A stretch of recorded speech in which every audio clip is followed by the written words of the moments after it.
बिस्मिल्लाहिर्रहमानिर्रहीम। Ninth class Sindh text biology.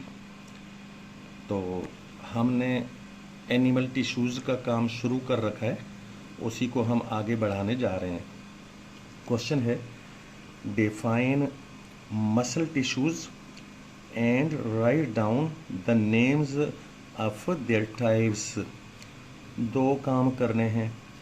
Muscle tissues की definition आएगी, ये देखिए डेफिनेशन आएगी, और फिर बाद में उन इसकी टाइप्स वो आगे उसके नाम लिख देंगे, क्योंकि ये देखिए ये लिखा हुआ है the names of their types, उनकी टाइप्स के नाम लिख देंगे।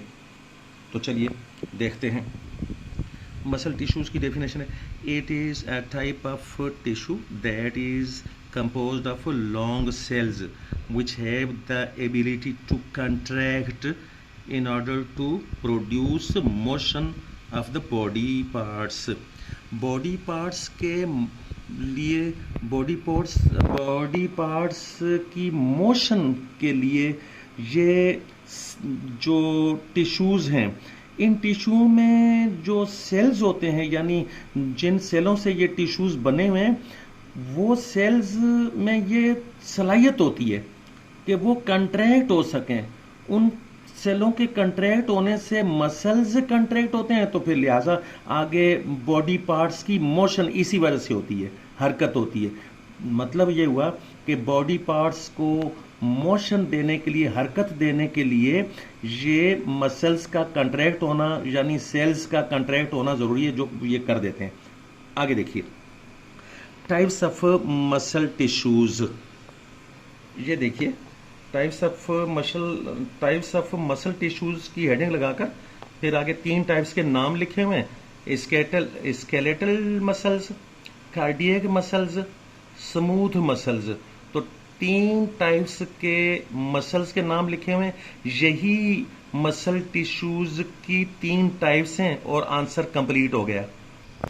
नेक्स्ट हमारे पास क्वेश्चन है, डिस्क्राइब, ये देखिए describe the types of muscle tissues. यानी इस मर्तबा क्वेश्चन में ऐसा नहीं कहा कि नाम लिखो मसल टिश्यूज के टाइप्स के, बल्कि टाइप्स ऑफ मसल टिश्यूज इनको डिस्क्राइब करना है, यानी इनको बयान करना है। तो वो जो तीन मसल्स के पीछे नाम लिखे हुए थे, उन में से हर एक मसल्स को ये डिस्क्राइब किया जाएगा। देखिएगा आंसर में, number 1 skeletal muscles. Skeletal muscles कौन से होते हैं? These muscles are attached to our bones. हमारी हड्डियों के साथ ये मसल्स जुड़े होते हैं। किस चीज से जुड़े होते हैं? Bye tendons. टेंडन्स कोई ऐसी चीज है जिसके जरिए से मसल्स हड्डियों के साथ जुड़े होते हैं। मिसाल के तौर पर, the muscles in our legs and arms. हमारी टांगों में और हमारे आर्म्स में हड्डियों के साथ जो मसल्स हैं वो ये वाले मसल्स हैं, स्केलेटल मसल्स, और दूसरी जगहों पर भी हैं वैसे, by the way. Number 2 cardiac muscles, दिल के साथ ताल्लुक रखते हैं। देखिए, these are striated muscles found only in the walls of heart.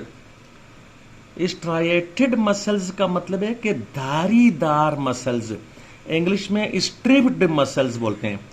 तो स्ट्रिप्ड मसल्स, स्ट्रिप्ड किसी जगह पर बाद में अगली किसी वीडियो में लिखा हुआ भी आ जाएगा।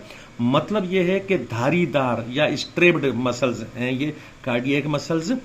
Found only in the walls of heart, सिर्फ दिल की वॉल्स में पाए जाते हैं और कहीं नहीं पाए जाते हैं।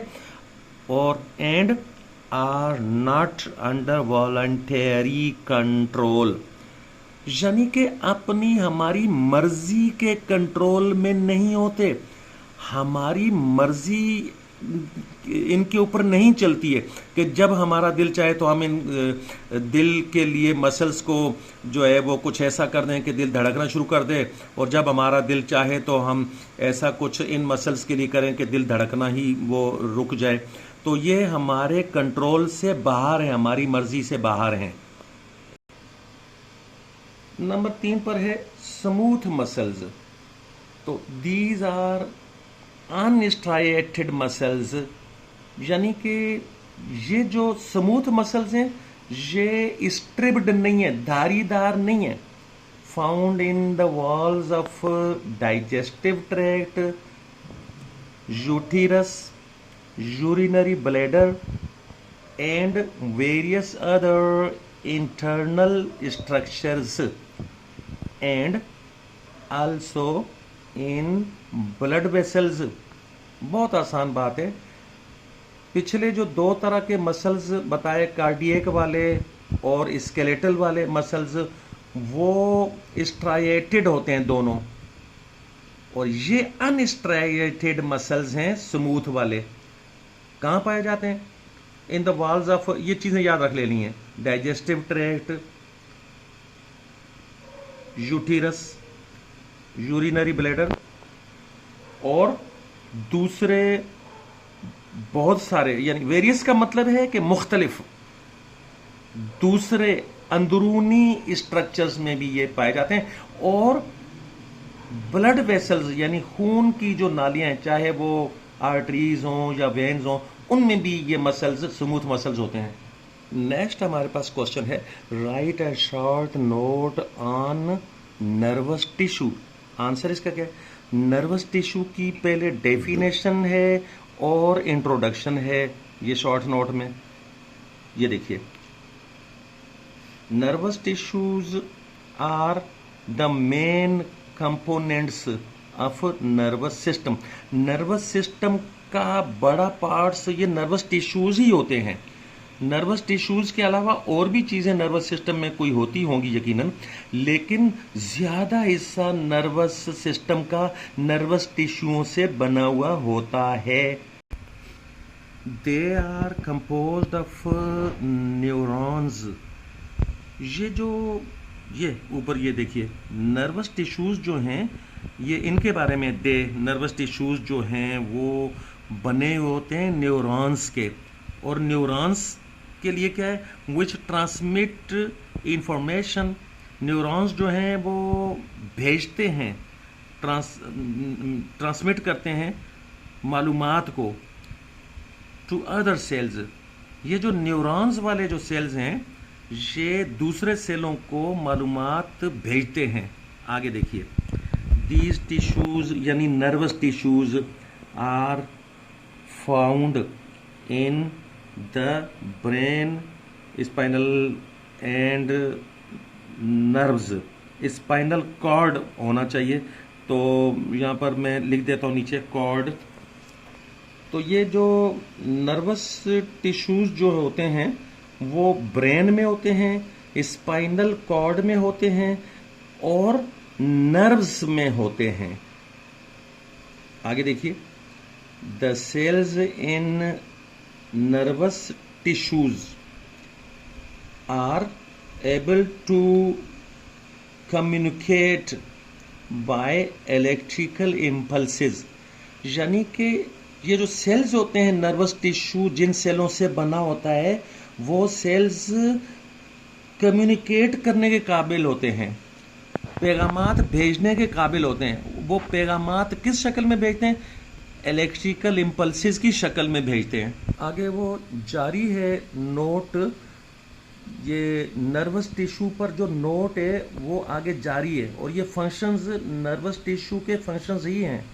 उसमें देखिए, nervous tissues are responsible for, ये एक काम, दूसरा काम, तीसरा काम और चौथा काम। नर्वस टिश्यूज के ज़्यादातर ये 4 काम हैं, तो इसको इसी अगर अरेंजमेंट में लिखेंगे तो ज़्यादा अच्छा हो जाएगा। और मैंने पहले भी किसी वीडियो में बताया था कि इसको इस तरह की चीज़ों को पढ़ने का तरीका ये होता है, अभी पढ़कर बताता हूँ। ये देखिएगा, nervous tissues are responsible for coordinating and controlling many body activities. इसको याद कर लेना है, कोऑर्डिनेट करना और कंट्रोल करना बहुत सारी बॉडी एक्टिविटीज़ को, ये इसके लिए जो है वो नर्वस टिश्यू की जिम्मेदारी होती है। और फिर यहाँ से इसको फिर इसके साथ मिलाकर पढ़ेंगे, वो देखिए वो कैसे। Nervous tissues are responsible for ये responsible for stimulating muscle contraction. तो नर्वस टिश्यूज इस काम के लिए भी रेस्पॉन्सिबल होते हैं कि वो स्टिमुलेट करें मसल कंट्रैक्शन को। और फिर नंबर 3 पर है क्रिएट करें, यानी वो यहीं से इसके साथ इनकी ये भी जिम्मेदारी है नर्वस टिश्यूज की कि ये क्रिएट करें अवेयरनेस, मालूमात दें, अवेयरनेस पैदा करें ताकि आदमी को पता चल जाए। ये देखिएगा, awareness of the environment. Environment में कोई सर्दी बढ़ गई है, गर्मी हो गई है, या कोई और मसाइल पैदा हो गए हैं, तो उनसे अवेयरनेस, उनकी मालूमात के लिए भी ये टिश्यूज जो है रेस्पॉन्सिबल हैं। और आगे आखिरी चीज देखिए, ये इसी के साथ मिलाकर पढ़ूंगा वापस। Nervous tissues are responsible for playing a major role in emotions, memory and reasoning। तो ये जो नर्वस टिश्यूज हैं ये रिस्पॉन्सिबल होते हैं इस काम के लिए। कौन से काम के लिए? यानी प्ले करना, बहुत ही इंपॉर्टेंट रोल, मेजर किरदार अदा करना। किन चीजों में? ये 3 चीजों में, इमोशंस जज्बात, मेमोरी यानी यादाश्त, एंड रीजनिंग का मतलब है आदमी जो है वो सोचता है चीजों को कि कौन सी चीज जो है वो किस तरह से है, बड़ी है, छोटी है, और मैथमेटिक्स के क्वेश्चंस वगैरह करना। तो ये तीनों चीजों को जो है ये इसके साथ यानी ये मिला के रखा हुआ है। इस तरीके से ये लेक्चर खत्म हो गया है, लेकिन एक मरतबा आखिर में जो है वो आपको नोट्स कंप्लीट यानी ये आज के लेक्चर के दिखला दिए जाते हैं। अभी ये देखिए, नोट्स जो हैं वो आप आराम आराम से देख सकते हैं। कैमरामैन आराम आराम से नीचे कैमरा चलाते जाइएगा ताकि स्टूडेंट्स नोट्स को देखकर उनको पढ़कर अगर अपनी कॉपी में नोट करना चाहें तो वो कर सकें। एंड तक ले जाएं, फिर दूसरा पेज आएगा आगे। ये दूसरा पेज है, आराम आराम से शो करें नोट्स को।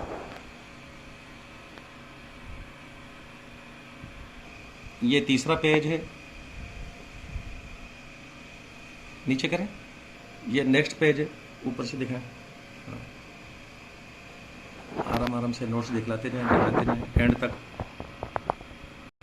ये आखिरी पेज है, आराम आराम से दिखलाते जाएं।